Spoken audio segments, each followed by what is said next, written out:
Howdy, I'm Karen from Karen Dawn Designs, and today I'm going to show you how to work an I-cord bind off. So you've come to the end of your project and it's time to bind off. To work the I-cord bind off, the first thing you need to do is cast on a few stitches.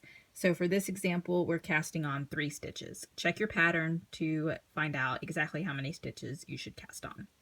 So I'm going to use the knitted cast on method to cast on. So what I do for that is I just knit a stitch, and then I grab the stitch, pull it tight, and then place it on this left needle.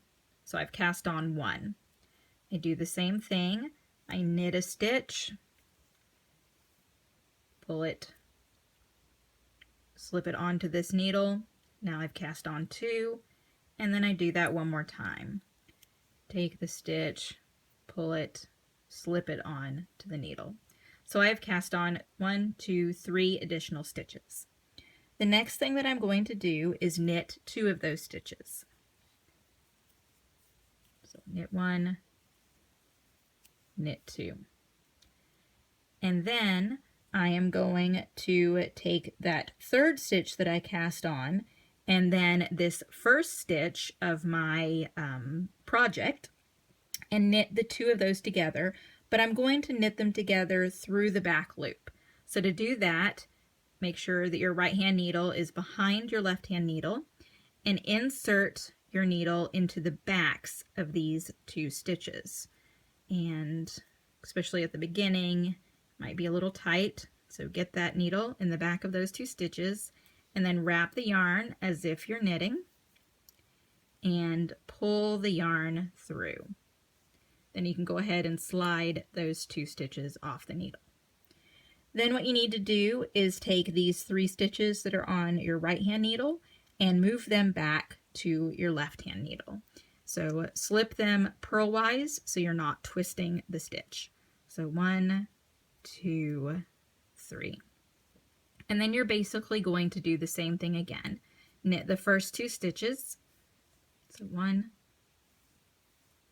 2, and then the next 2 stitches you will knit through the back loop. So again, put your knitting needle, the right hand needle, through the backs of those 2 stitches, wrap the yarn, pull it through and off. And now these 3 stitches need to get back over to your left hand needle, so put that back over there and continue working that pattern until you have gotten to the end of your stitches. So knit 1, knit 2, work these 2 through the back loop, knitting them together. So I'm going to go ahead and finish casting off these stitches, and I'll be back to show you how to end this. When you've come to the end of your stitches to bind off, you will still have those 3 stitches that are on your right hand needle. What I usually do is end this the same way that I end a regular I-cord. So I break my yarn and thread it onto a tapestry needle. And then I take these stitches, and you'll notice that the working yarn is coming from this last stitch down here. I slide these stitches down to the end of my needle. So depending on the type of needle that you're using, you might have to move those stitches back to the other needle. Basically, you want to get them so this working stitch is the one that is on the left side. And then using the tapestry needle, I just slip these stitches onto the needle.